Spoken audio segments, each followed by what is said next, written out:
this is the evidence I can present to you guys as athletes. Obviously, you're going to do with it what you want to do with it, but start to learn the why. And I think that's what all athletes need to look at. Why am I doing the warm up I'm doing? Why am I doing the S&C? Why am I doing the prevention or the maintenance that you're telling me to? When you understand the why and there's a purpose for it, then I think that's when you really have hit home on what performance is about and what the needs and individual needs are day to day of that athlete.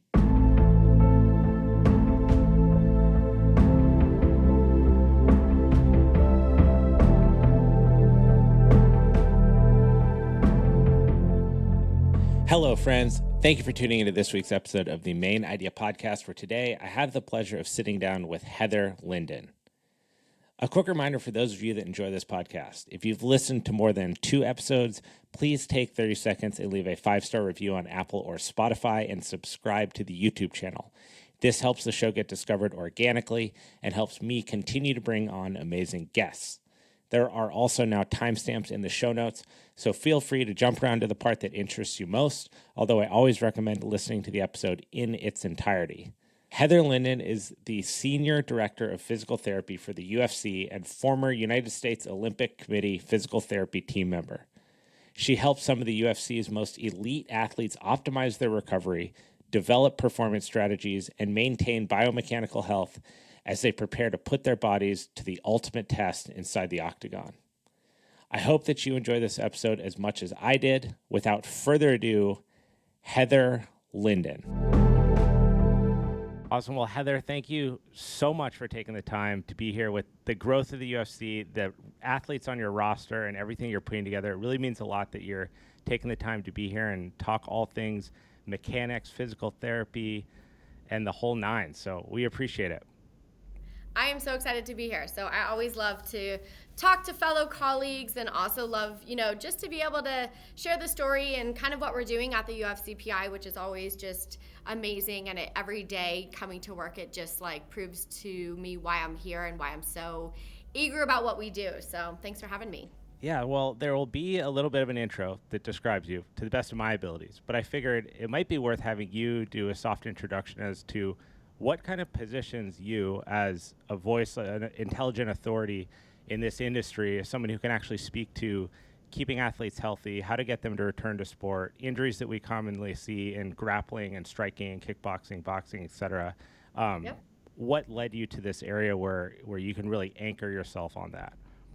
Yeah, so I think the most unique thing for me is kind of my pathway in the sense of coming through the Olympic journey. I mean, being a clinician for, 6.5 years at the Olympic Training Center and being able to work with the elite of all combat athletes, right? You're seeing wrestling, you're seeing boxing, judo, taekwondo. For Pan Ams, you're seeing karate. You're kind of seeing everything that filters into the MMA world. And I think that's something that really stood apart for when I got the position at the UFC, was that I did have that experience of not only covering practices and knowing what the combat athlete needed to do day in and day out to achieve what they wanted to and at the Olympic level, but then also how similar all these combat sports are and how much the injuries, are very similar as well, depending on what uniqueness of the MMA world they're doing. So for me, being a physical therapist, I've been a physical therapist now, this is scary, 18 years,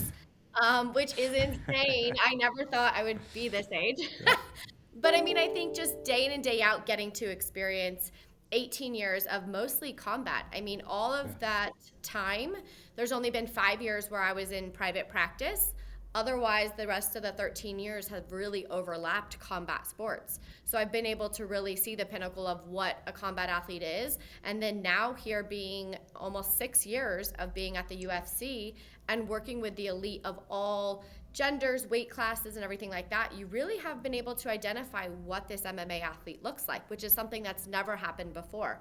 I mean, back in the day, it was definitely the wild, wild west a little bit. Yeah. And, still to this day, we don't know. You could take an athlete that has, from a performance standpoint, minimal things that stand out in performance-wise, whether it's S&C, whether it's diet, things like that, and they can be a world champ. but then you have also the people that fit into that mold of what an athlete should be doing and how they should be doing it, and they could be a world champ. So it makes this so unique and every day very different, because every athlete we see has different qualities that have gotten them to where they are. I always think of when ESPN does that body issue and you see like across multiple disciplines how much variation there is by even within a sport by position, right? So if you look at like a tight end compared to a running back to a linebacker to a sprinter or pole vaulter, you get similar mechanical demands placed on the body, but the expression of the athlete within their body is super unique.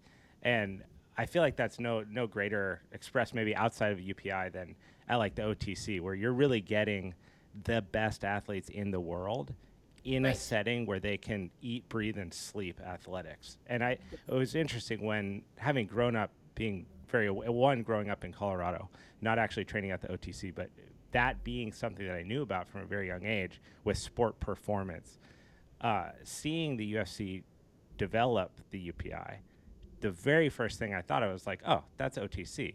Why wouldn't you invest into your athletes in this capacity? Because now you're talking about going from brawlers to creating true elite athletes on a performance spectrum that you and your team can come together and manage in a way that you can't when people are just gnarly in their garage doing the best they can to be a fighter. I mean, it's crazy. Even just we sat down with some people that have been at the UFC for a long time, and before the Performance Institute was built, they were talking about how medicals ran and what happened when an athlete got injured. And they were literally just Google somebody that's close that's medical and send them to, because they really didn't know how to handle anything. And now that the Performance Institute has been here for almost 6 years in May, they're understanding where there's elite physicians, there's elite people that specialize in certain injuries that these athletes can go to get back quicker. And just how much more we can do a conservative athlete management when it comes to injury and not necessarily go down the surgical route. They were telling me back in the day, they literally were like, okay, get an MRI, shoulder has a labrum, surgery. Now, literally, they can be like, oh, well, we could try orthobiologics, conservative physical therapy. We can do an interdisciplinary approach with nutrition, strength, and everything. And there's so much now that we can avoid and continue along that athlete journey without holding them up for 6 months to a year. Hello, ladies and gentlemen. If you enjoy this podcast and the guests that I have on, you can support it by checking out my amazing sponsor, Athletic Greens. I started taking Athletic Greens because I've always been a firm believer that health starts on the cellular level. From my competitive years as an athlete to my weekly output of jiu-jitsu, surfing, and strength training, cellular nutrition is a non-negotiable since I need every leg up I can manage. That's why I won't skip on ingredients or quality when I start my day with pure AG1. Plus, AG1 contains less than 1 gram of sugar, no GMOs, no nasty chemicals, and it honestly tastes good, while all costing less than $3 a day. Look, if you put in the work, you need to reward your body. So, to make it easy, Athletic Greens is going to give you a free 1-year supply of immune-supporting vitamin D and 5 free travel packs with your first purchase.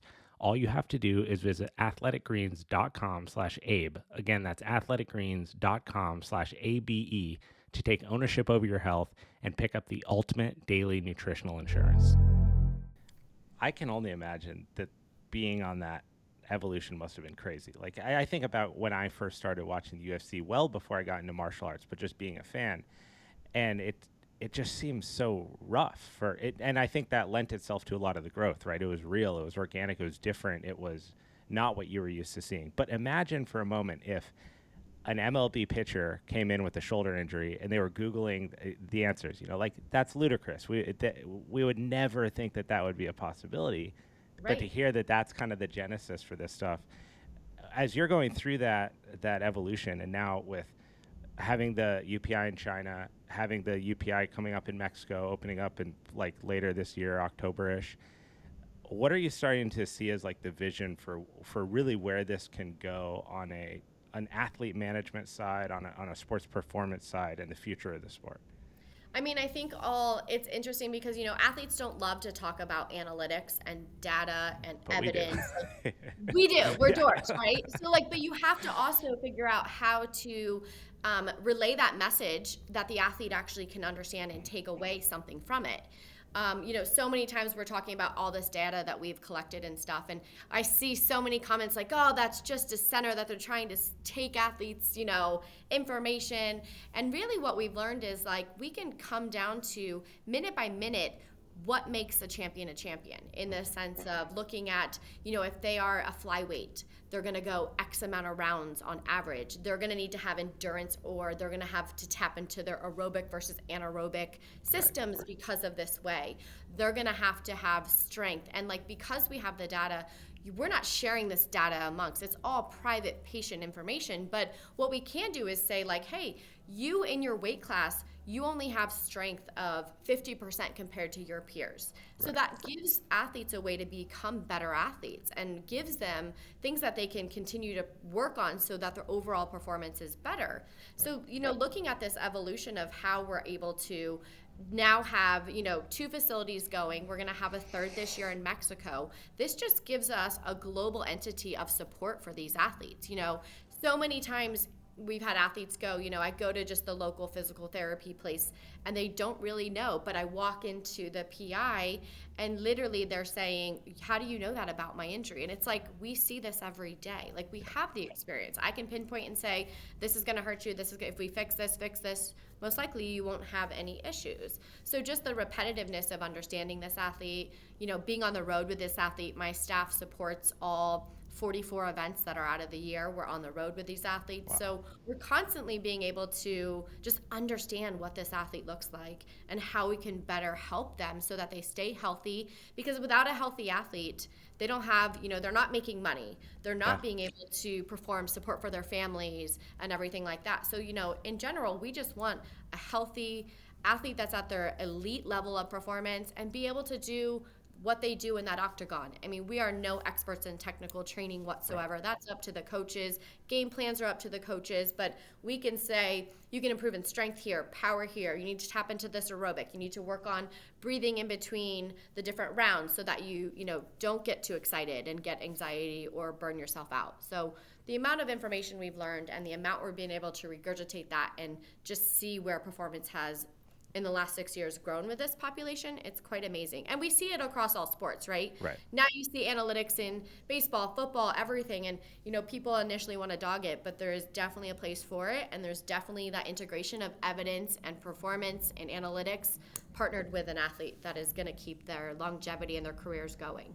I think in fight sports, there's kind of always that Hollywood undertone of the Rocky story, right? Where you have Ivan Drago training in Russia with all the scientists around him, and he's hooked up to everything. And then you have Rocky just running in the snow in the work booth.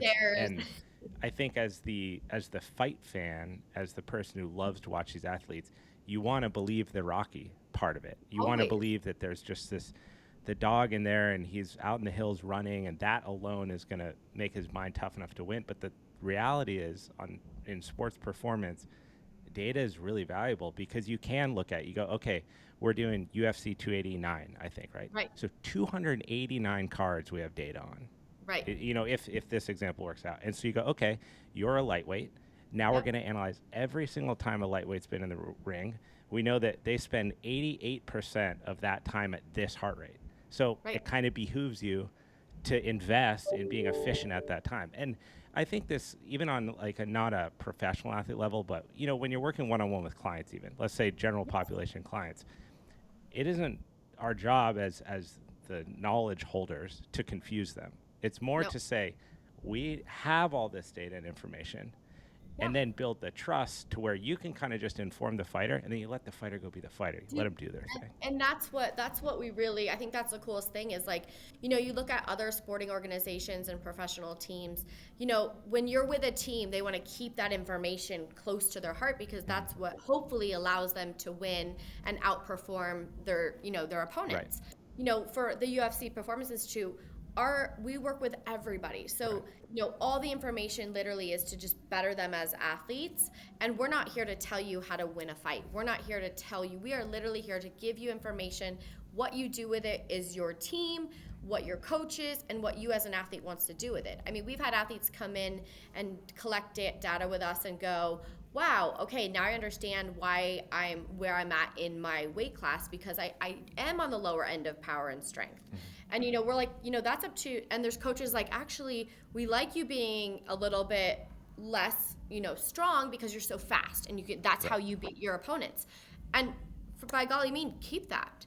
And then you can figure out how you can tie in some of those strengths without reducing any of that speed by making sure that their programs are adequate and adjusted to that mean. How do you manage communication? So actually, let me back up for a second, and I want to really touch on this trust element, because I feel like Heather Linden is not a mixed martial artist, right? You're not in there putting in heavy rounds. You're not a kickboxer. You're not on the mats 24/7. So I think in fight sports specifically, there is this like, you're not part of the club mentality. Yeah. So how do you and your team and the elite level of knowledge about like how the body works, how to perform and all this stuff, how do you bridge that gap with fighters and display, a value proposition that connects with them and says, hey, we are in this for you. We're here to invest in you. We got your back. Let us kind of take the reins on this stuff and actually get them to buy in on that. Well, I think initially that was really tough, and we still struggle with that because, so many times athletes will, go other places to outsource medicine, strength and conditioning, whatever they're doing, because they're so concerned about that trust. And you might train my opponent, and I don't want to be training the same way. Fundamentals are fundamentals, which, athletes don't always understand that. Our strength and conditioning coaches aren't going to go, oh, I want him to be weaker. No, we want both of you to be at your optimal level. That's sportsmanship. But I think gaining that trust, we've had to, gently and very slowly bridge that gap. And a lot of it, ended up being getting on the road with these athletes because, if I'm at a fight week and someone comes in, they woke up with a really stiff neck and they're like, okay, I know I can't perform optimally because I can't look over my left shoulder and I'm going to be having to watch where my opponent is and stuff like that. And the minute we got on the road and I could fix their neck in 1 or 2 sessions, and they were like, oh, wow.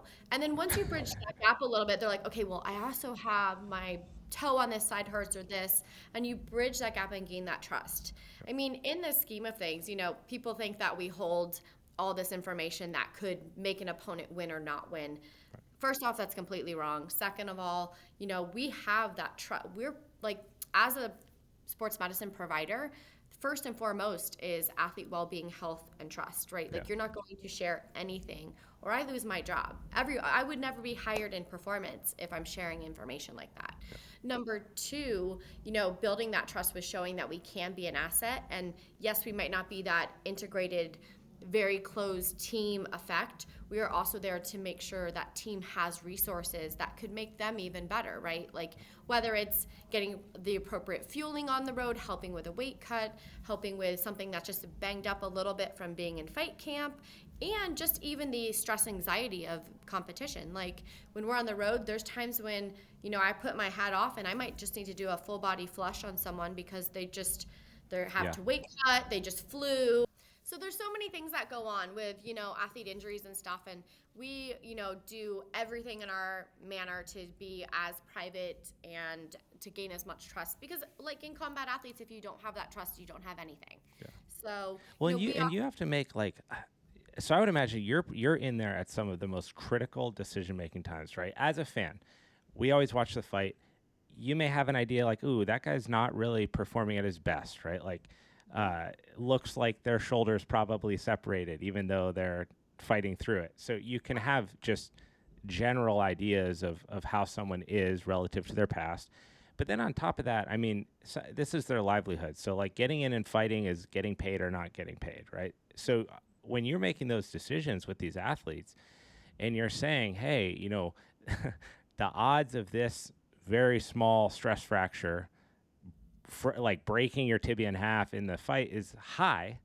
Right. How much of that do they look, I guess this depends on the relationship, but how much are they looking to you for the answer of what should I do?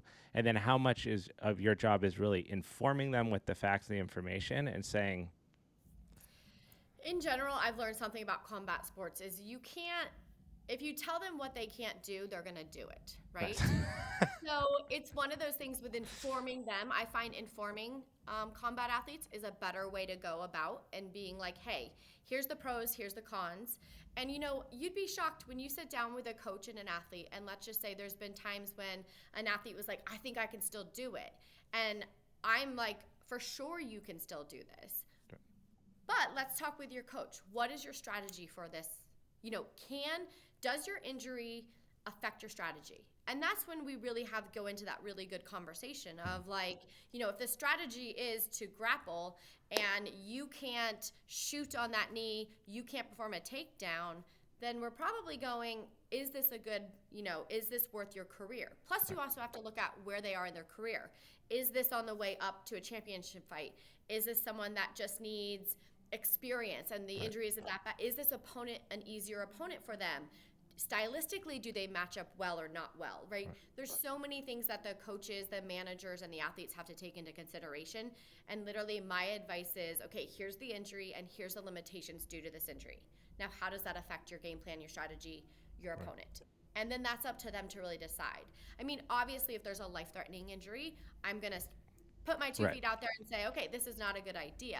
But I mean, I can't tell you that athletes ever perform at 100%. They're going to have bumps, bruises, especially in the combat world. So, you take that with a grain of salt. I've had athletes, yes, that have gone in with a fractured foot or a fractured toe or a fractured finger, or, hey, I had a labrum tear that was, had happened previously. I mean, you look at Francis Ngannou, who went in and won a world championship With without no a knee, pretty much. Right. Like we knew this was happening. But you know what? What we do is we put them to the ultimate test. During his rehabilitation, during his S&C, we kept just pushing, and we're like, okay. And then literally sat down with a coach and said, the coach is like, what do you think? And I said, is there anything you're seeing in practice that he can't do that you want him to do because of the injury? And he's like, not really. And I'm like, okay, well, I'm having him with a BFR cuff, jumping off boxes, doing a 360, and he's still doing it because he's a freak when it comes to strength, right? So like, he could do everything that I pushed him through. He could do everything S&C was pushing. And then technical training, the coach was relying, hey, he's doing everything I really need. We haven't made huge adjustments. So when you take all those components together and you're like, okay, now what are the potential? And we saw the potential. You know what I mean? I mean, that guy is just, you really are exposed to some of the most special athletes, in my opinion, some of the most special athletes in the world, because unlike any other sport, the will that these athletes have is just different. I mean, I think of to the most extremes, right? So if you take ultra marathon running, Ironman competition, as kind of the other two that I feel like possess this part of this mental. Yep. You can have an ultra marathon runner at mile 45 with blood in their shoe, leaking out of their shoe, And still going, yeah. and still just go, I'm going to finish out the next 50. Like, they can just do that. And fighters, how do you get them to recognize the severity of what they're looking at in those moments? The fighter's mentality is incredible. They can do anything, and that's what makes them a fighter, and that's what has guided them into this path of this sport. They do have this crazy. It's funny you say that, because we were just talking about this downstairs. One of the athletes was saying, like, you guys, because you know so much information, are like walk into that octagon and they're like, oh, this guy's gonna win or lose. And me and my colleagues laughed and we said, what's interesting is, most times when someone I know has an injury, they win. Yeah. And that's because I think they know they're already down, so their mental game has to be that much sharper, and they always win. And he's like, really? And I'm like, yes. I said, I could literally just watch multiple film and be like, know their injuries, and they win. And it's so you can't go amongst injuries. You can't, because like you said, they have this incredible mentality of moving forward. I once asked one of our champions, like, why do you do this sport? What appeals to you about this sport? And he said, literally, Heather, this is a human chess match. You have to outsmart, outthink, out-endurance, out everything when that door gets locked. And there's no other sport where you're left alone to figure that out. You don't have teammates. Totally. You don't have anything, and you have someone else coming after you. So you have to literally be the sharpest in all aspects of sport and athleticism, from mentally to physically. Yeah. And they're like, there's nothing else like that. And when he said that to me, I was like, now I get it. I get where that really high level mentality, that fight or flight, everything comes in play, because that's exactly how they feel when they get in that octagon. So I know from being a coach and also having been a former athlete, like the further along I got in my coaching career, the more I realized you're just never going to be able to do everything you want to do with a client. You wish you had more days in the week. You wish you had more equipment, more diagnostics, more intake. You wish they didn't have a full-time job. You wish they, whatever it is. And it just goes on. And there are so many modalities for recovery. There's so many approaches to strength and conditioning. There's the need to manage relationships between different departments. So your S&C guys and your therapists and your soft tissue. And how do you guys take, because I know now from having done, doing jiu-jitsu for 5+ years actively and picking up other martial arts along the way, the best way to get better at the thing is to do the thing. So at the end of the day, if you're not getting in rounds, if you're not doing lighter or medium sparring, and if you're not training grappling and just getting that spatial awareness of like just instinctively knowing where your foot to be, where your arm should be, how to read opponents, that has to command the largest chunk of your time. But knowing what we know about the data side of things, it's also really important, and in some cases probably tempting to start to manage that more into the strength conditioning, recovery, preparation, fix asymmetries, like all that kind of stuff, get more power out of the body mechanics. So how do you manage like that part of the athlete's lifespan, in whether they're in camp, out of camp, have a championship fight, have their first fight? How are you scaling that up and down amongst your team? So, I mean, a lot of it is great communication amongst the team. I mean, weekly, we're in multiple meetings talking from every aspect in every department, including coaches in those meetings as well. One thing, it's very dependent on athlete, like you said. So, our younger athletes need more repetition of experience. You look at a Glover. Glover came to us 3 years ago and said, I'm retiring. I'm injured all the time, and I'm this. And we sat down with him and his coaches and looked at training loads, looked at injuries, and we're like, okay, if you can't continue because of injuries, training loads, making weight, how do we take those out of the equation? And it was managing his load. He was training 2 or 3 times a day. And he's a 40-year-old, so like every component of it is understanding that athlete and where they are in experience-wise, in training-wise, versus what are their needs. Because, for him, we recommended only sparring less frequently, like twice a week, and then we recommended managing training loads. Yeah. And that kept him healthy, and that kept him moving forward to win a championship. Other athletes you see, like I love when people are like, oh, that guy didn't train hard enough, he ran out of gas, must not done S&C and things like that. And he's like, I'm like, these guys train. There's nothing about that doesn't happen. That's their life. Like what you said, it's more repetitions of understanding what your opponent's doing.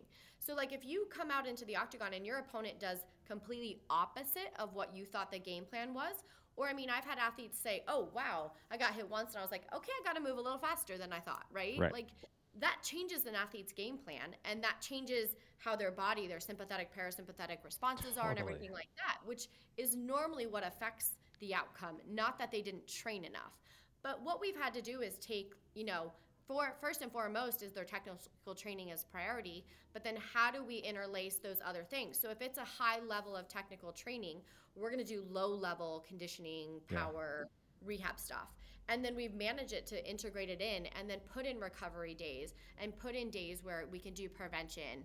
I mean, that's so key, just like every athlete, is to have those days of recovery, mentally and both physically. So learning how to integrate that, but first I think understanding what that athlete's needs are, where they are in their sport, where they are from an age, where they are from an experience, and that's only something we can gain by great communication with their technical training coaches, with the athlete themselves, and then anybody on that performance team that has worked with that athlete previously.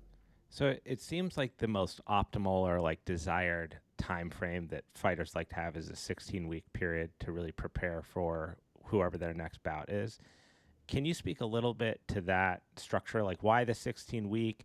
Why is 8 weeks so much more challenging? And then on the other side of that spectrum, the fact that guys can also just take a fight on a week's notice and win. Yeah. So So what are those three? So honestly, we're still asking that question every day because I've had athletes that say 8 weeks is perfect. I've had athletes say 16 weeks is perfect. Normally, the athletes that I see that say 16 weeks is perfect is they use those first 8 weeks to get in a very good condition and work on the things that they need to work on. And then the last 8 weeks, they focus on technical training. But one thing I can tell you that we're seeing is 3 to 4 weeks out, whether they're 8 weeks or 16 weeks, that's when they're getting injured. So like it's understanding what that athlete load looks like. And we have a group of athletes that their team, they have strategized this and I love it. At week 5, they always fly to Vegas and they spend a week with us and they work on more technical training. They work on each department, like in physical therapy, we do any bumps and bruises we fix. We help with recovery. Our S&C people are working on more like reaction, vision training, things like that, more sensory motor stuff and training. And they take that as a download week, that 5th week. And they are never injured. They're never injured going into a fight camp because they take a download week. Athletes hate that download week, right? They're like, I'm missing out. It's hard to convince them to do so. But you see that that's when the injuries are happening. You see when an athlete is underperforming when they don't take those download weeks and their body literally starts breaking down, whether it's injuries, whether it's not recovering, not sleeping, not losing the weight that they need to be losing. So in that sense, like we just try to look at all of those integrated pieces. And, whether it's the 8 or 16 week, I think that's very athlete independent. And I have to say, we still don't know the why. Like that just happened. Old school people said 16. Some of the newer people said 8 because otherwise I have too much time. But I will say the one thing we have seen that's positive is that transition to making it a year-long athlete, rather than just the take a fight and then they drop off for like 3 months. So that's why we can have athletes that step in a week because they're treating it like literally it's a full career. And they're ready and they're training and they don't need to take like, hey, I don't need 8 more weeks to prepare because I am at my prime and I'm doing the loads, downloads, like deloads and everything like that. That makes them a full-time yearly athlete. Well, I think that's something that, like with the growth of the UPI, is doing so well. Is it is starting to paint the picture of what it looks like to be a full-time fighter, right? Like really to be a full-time mixed martial artist as a certified career, the same way that you can find in other avenues. 6 years ago, even when I first started, you had athletes that had multiple careers, right? They had their day job and then they were training. And then they would ramp up, their day job would go down and their training would go up in those 16 to 18 week camps.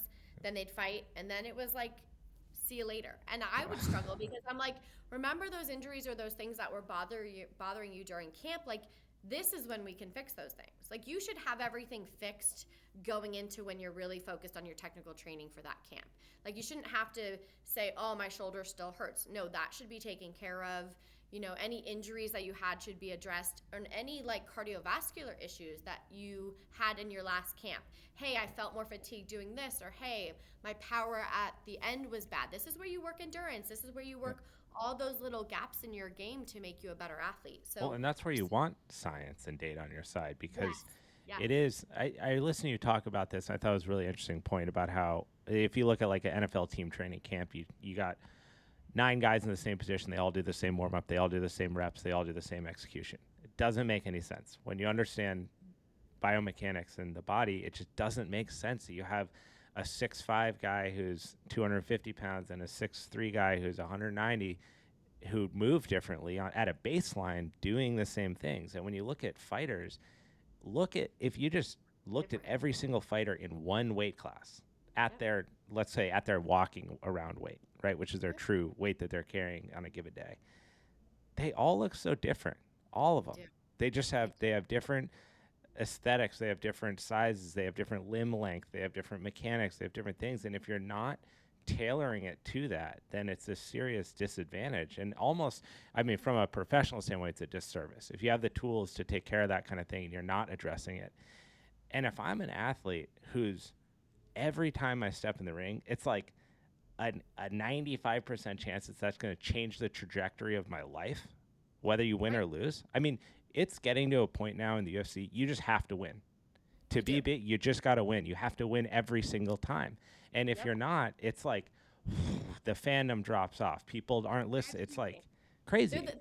they're the best fans and the worst fans at the same time, athletes will say. Ruthless Because fans. literally, you'll have any sport can lose, and you're still a lifelong fan. In MMA, I mean, you have one bad day, and people don't even know what goes behind that bad day. Like I've had athletes wake up projectile vomiting, Yeah. like absolutely horrible, but they still want to fight, and then they didn't look quite as good as they normally are. And fighters are like, or people are like, they're done. And I'm like, you have no clue what goes on behind scenes sometimes with these people. Like, Plus the fishbowl, it's just for everything. It's imagine if every time a batter made a strike, oh the man, fans were like they left the building. I mean, yeah, that's kind of what's going on. And so your expectation as a fan is super high. The pressure as an athlete is super high. And so I think it's in everyone's best interest to have the most data available to make the best informed choice to move forward in any capacity, whether I it's mean, I can recovery, say activity.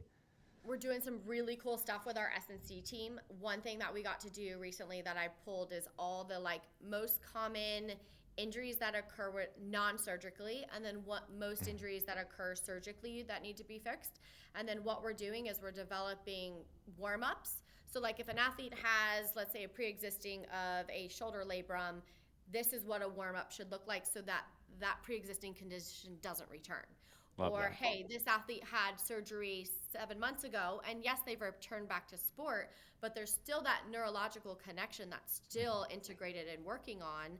So, like, these is what should be integrated, and what we've set down with our strength coaches and really helped to develop what does the warm up look like, and then versus if you're doing like we tend to do supersets of 3 of everything. And like that third one is going to be where we slide in because one thing we also found out is the athletes when our strength coaches try to put in a rest, they're like, what am I doing? I never rest during my, you know what I Right. mean? So I've said, well, let's put an exercise in there that's going to actually better them as an athlete on something they needed to work on, whether it's from our baseline assessments, whether it's from previous injuries, whether it's from something they mentioned about how they felt in the last fight. Like, let's integrate into that rest period. So they're still doing something, but they're doing something that's going to hopefully prevent an injury, keep them healthy, or maybe better them as a better athlete in the future. It's really tough to communicate the value of programming structure to people when they're as the more on the spectrum, the more athletic they get, the harder it is to sell people on doing less. Because if and I can only imagine in that gym, if you're in there, right, and you got to fight in 8 weeks, and you're training with your coach, and your coach is having you rest, and you look over, and maybe that's not your competitor, but it's someone else in your division, it's someone else Yep. in the division below you that's going to move up next year, and they're grinding super hard. You're just every second's going to feel like you're not doing enough. You're not doing enough. It's their fault. And then we know that the rest is so valuable. It's like, I'm going to stay up all night and work on the projects because I'll sleep when I'm dead. It doesn't work that way. Doesn't Sleep's work. like the most valuable thing you need. Yes. But to sell people on that in the beginning is hard until they experience the value in real time. And they go, whoa, Heather, all that shit you were talking about in like week 3, I felt incredible. Incredible. The best rounds of my life. And you're like, I know, but you never want to But listen to me. Yes, it is the hardest thing to sell with these guys, and we're still strategizing on how to like sell it, but still get the most performance out of it, right? And that's something that we have to integrate with the coaches and stuff and the athlete to be able to manage that. Because I mean, I'm looking right now out over an octagon, and there's like 8 guys just crushing on a bike, and I'm like, you know what I mean? They just keep going. I'm like, maybe you can barely move at this point. Take a little rest. It's fine. How do you? I'd love to talk about a little bit on recovery protocol and specifically on the PT side, the physical Yep. therapy side. So, grappling, tons of neck injuries, tons of Tons. cervical spine, whiplash, pinch nerve Yep. because you're shooting. If you don't get your traps elevated, whatever. I mean, like there's so many reasons why this can happen. It happens at a high school level. It happens at the pro level. How do you work in preventative care and rehab care specifically for like cervical issues, kind of everything from the chest up? So the nice thing is the athletes have free access to us 5 days a week. So, when someone that has had a history of stingers or neck issues, I really try to integrate in some prevention or maintenance therapy is what I call it, where they can come in maybe on Tuesday, Thursday, or after their sparring. So sometimes we'll integrate it with, depending on what their technical training looks like, but it could be like, hey, they have a really high level sparring session. The next morning they're going to come in because it's going to be a lower download day, and we're going to just do an hour session of making sure the tissues feel good, making sure the range of motion, the joints are moving appropriately, and then follow it up with a little bit of the corrective exercise and things like that to ensure that it keeps it there. So many times we see either people just do the corrective exercises or just do the manual therapy on them. And really you needed an integrated approach on that, because you can make a joint and muscles feel good, but then if you don't solidify what you've done by some activation, you're going to lose that. So, or you might just do activation and they're in this horrible posture and their joints not moving at all, and you're doing that for the wrong reason. So, I really first and foremost make sure there's recovery going. And recovery is very different dependent on athlete, right? Some people like certain things. Some people like new fads that are coming out and they think this is the end all be all. Other people, I think, just daily maintenance treatments. That's something that people don't love to get done. Like, why do I need to waste an hour? But I'm like, maybe make it on your Wednesday afternoon. Like, I always try to get these athletes to take a Sunday off and like a Wednesday afternoon. So I'm like, load your Wednesday morning, and then Wednesday afternoon come in and let's do some maintenance. Let's do corrective stuff and things like that. Sliding in prevention into our S&C warm-ups and programs, that's another way we do it. And then always talking about kind of that athlete, what their unique needs are with recovery. The new fad thing is everyone do the cold tubs, right? Everyone get their own cold tub at their house, jump in it. But there's science and research for that as well. There's a time and place for it, Yes. And that's really what I think, to get across is the why. Like, if you're a hypertrophied state of a training session, you're trying to build this because your strength and power is crap when it comes to your opponents. Stay that way for a little. Right, like you need to get that and build that, because if you just jump in an ice bath right after you've done that, you're not getting the gains. But if you're doing an ice bath because you want mental training, because you're doing a quick recovery on a day, awesome, cool, but understand the why of why we do these things. Same thing, all my athletes are jumping on the hyperbaric chambers. And again, looking at evidence, there isn't evidence that actually shows it improves injury recovery. Does it improve? Yes. Wound closures. We've seen it for years and years. There's research from the 30s and 40s of diabetic wounds and things like that. Diving issues. Have we seen it improve concussions and brain injuries? Heck yeah. And the evidence is great. But when it comes to saying, hey, it's going to take this ligament injury from 8 weeks of healing to 4 or 6 weeks, there's no, we're doing a discussion today, like a TED talk with the team, to everybody had to pull as much evidence as possible to see what's out there. And then this is the evidence I can present to you guys as athletes. Obviously, you're going to do with it what you want to do with it. Right. But start to learn the why. And I think that's what all athletes need to look at. Why am I doing the warm-up I'm doing? Why am I doing the S&C? Why am I doing the prevention or the maintenance that you're telling me to? When you understand the why and there's a purpose for it, then I think that's when you really have hit home on what performance is about and what the needs and individual needs are day to day of that athlete. Well, and that's, I think that in essence is why we need experts. That's why the chatter is going to be there 24/7. Your friend's going to buy a cold tub. I'm going to be posting something about doing cold therapy. Yeah. Someone's going to get a hyperbaric chamber. You're going to get a massage. Massage guns are like the biggest example of this, right? Mm-hmm. Everyone just, all my problems are solved because I have a Hyperice. No. A Hypervolt is a tool to be used in specific instances if that is the actual best protocol for it. In many cases, it won't be, but there are some where it might be. Where it is. But we go to experts like you or your team to go, I don't know, I'm the athlete. I need to perform. What should I do? And go, okay, maybe what they need to do is X, Y, and Z, and what they really, really want to do is P, and so you do X, Y, and P.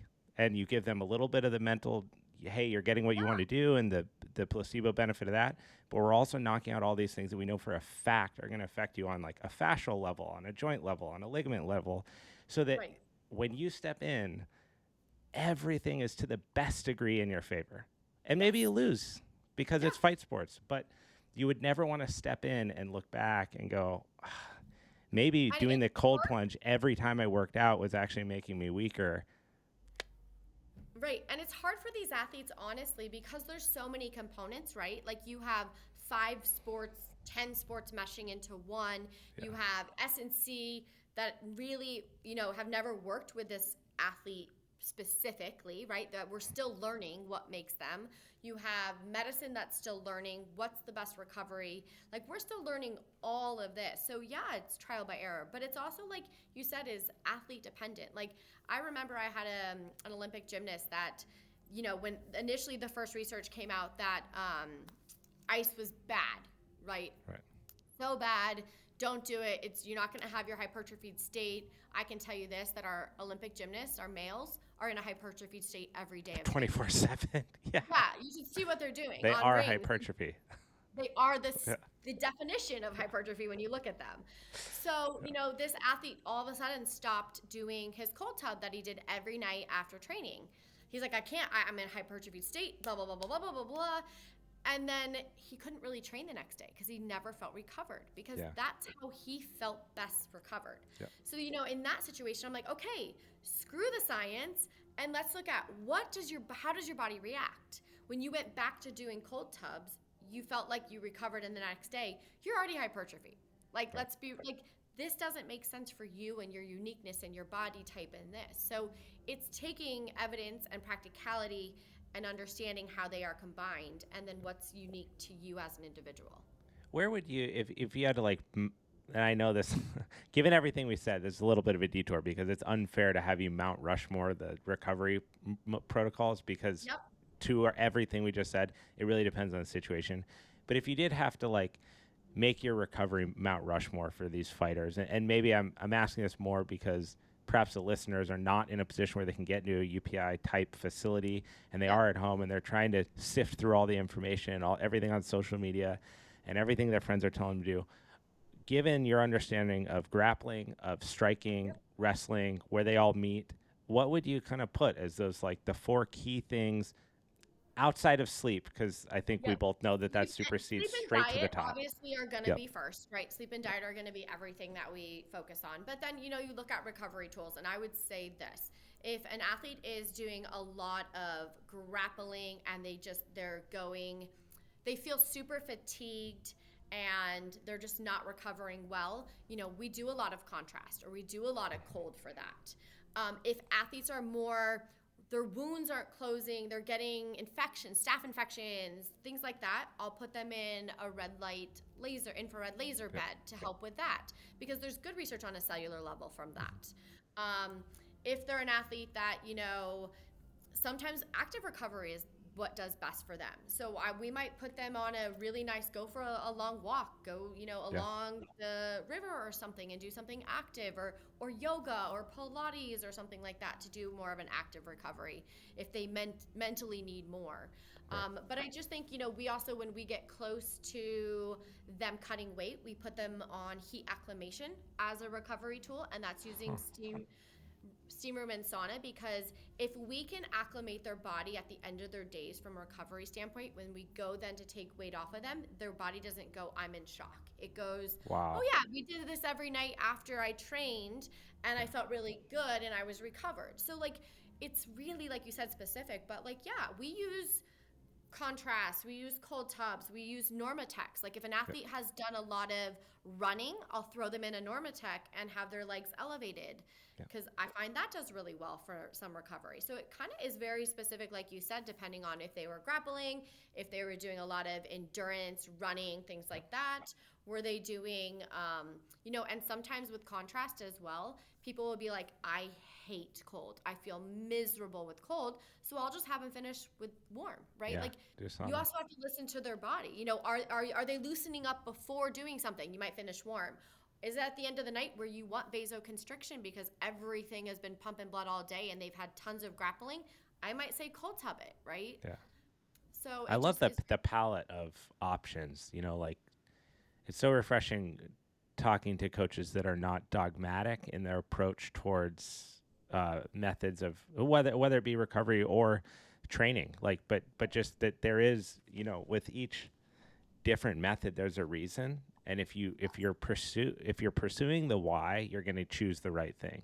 If you're pursuing the what, then you end up doing something silly that other people are just doing, and that's why you're doing it. And there's not an outcome. But it's how do you? This is actually, I didn't really think we'd touch on this, but what is the UPI's approach to banned substance? Like, how do you guys take that on? Because it's so hard in this sport to stay away. Like, the incentives are completely misaligned as an athlete, far more than in cycling, far more than in NBA, MLB. It doesn't matter. Like, the incentive to take banned substance to help you recover faster is ever higher in mixed martial arts. So I mean, I hear it daily. I hear athletes say, why, we're pushing our bodies to the limit, the extreme limits in combat sports. Like, why can't there be assist and things? And I mean, there is things now that are like a little, I would say, gray in that area, right? Mm-hmm. That are like not performance enhancing, but better ways to recover. Like a big topic is NAD IV drips, right? Yeah. Big topics are intravenous, helping with different supplementation and things like that.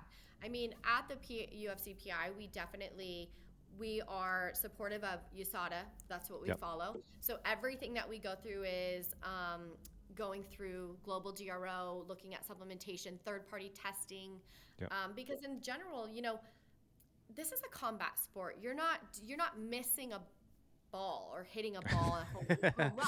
Not to downplay baseball players, but I mean, not to downplay it, but like this, somebody can get hurt, right? Yeah. Somebody can. So, you definitely want to look at all avenues that are not performance enhancing, but are optimization of performance. And that's what we're looking at here. So, we do all the supplements. Athletes can get free supplements from us, and they're all third-party tested. If any of those come back with any issues, USADA and you have all the numbers and stuff, done. Like, you're okay, you're forgiven, because there is cross-contamination and there's things like that. And, I always go back to, I think when I worked for the Olympics, my boss worked on Team China wants to help them out because one of their athletes was injured. And I was like, why are you helping? You're giving us, like, we had a competitive advantage here. And he's like, in the scheme of things, athleticism, true athleticism, is being able to perform at your optimal level without like having to perform with assist or aids or things like that. So like, you want two athletes there on their day being able to perform at their best capabilities, and that is true athleticism. Like, not, hey, I took XYZ so I beat this guy. Like, I don't even know how athletes in MMA can move forward and look at each other when you're like, I'm cheating against like a human chess match. Like, who cheats in chess, right? Like, no. I mean, it's like, I think it's the risk fact. It is. Like, you can, let's say you got a family, you got kids, and you got to fight, and that's your only avenue to make money. I can see why someone might overlook their morals a little bit, and then whatever story you got to tell yourself to go in there and be like, you know what, like devastating, right? When TJ Dillashaw got popped for PEDs. Yeah. I'm sure he did that conversation in his head a million times before choosing to do it, and. Yeah. He owned up to it completely afterwards, and that was devastating as a fight fan to see that, to see them handle it that way. You appreciated them being clean about it, but it all, I was throttled when I found out that Lance Armstrong was doping. Like, when that happened, it was just a devastating blow to sports for me, and I feel for athletes that are in a position where they feel like that's the right thing for them to do. Avenue. I've been there. I had an athlete at the Olympics get caught for blood doping, and they were a triathlete, and they were at the prime, and they were starting to go down in their prime. So obviously they wanted to stay there. And I worked with this athlete very closely, and I remember sitting down with this athlete and him telling me, I didn't do it, Heather, and I was like, I will fight this with you. I will do I went to my boss and I'm like, what do we need to do? How do we prove innocence? Like, this guy is a good guy. He's a family guy. He's a this. Turns out when everything came forth in front, like, no, he completely lied to me. And since then, I'm like, there's a very wall of like, you know what? Yeah. I get where you were feeling. I understand, like you said, when you're on top and want to be on top, or how do you get to be on top? Yeah. But in the scheme of things, I'm like, you guys, you ain't going to play Heather again. So in that, you just take it with a grain of salt. You try to support, equal playing, true athleticism. You know, you will do everything for this athlete to enhance their optimization performance legally. And there's a lot of great things out there in this day and age. You look at all these athletes competing and in their 40s at optimal levels. Like, there's a lot of ways and a lot of technology that keeps rising and helping that optimization without crossing the line. And that's just what you just have to continue to support when it comes to true athleticism. I think that's one thing that's so motivating about the UFC is seeing these people, seeing the Glovers in their 40s fighting at elite levels, and just being an example of recognizing the age is something that happens to all of us, but how you handle it is a complete personal choice, right? And he's choosing to handle it with every single tool in his bag to keep moving and be active. And, you know, on the supplementation PD front, if athletes can just find, you know, places like the UPI, professionals like yourself that can really put them in a position to hedge their bets legally without being exposed to banned substance, it sounds like what you guys are doing over there is really the pinnacle of that offering. So I know that you have a ton of athletes to get back to, but I really want to say thank you, Heather, for taking the time. I could do this for 3.5 hours. Like, we'll have to have you on in the future. Such a pleasure. I would love to be. I could sit and talk shop with anybody all day. I love it. So thanks for having me. It was so fun talking to you and just, you know, the avenues that we got to explore. I really appreciate it. Thank you.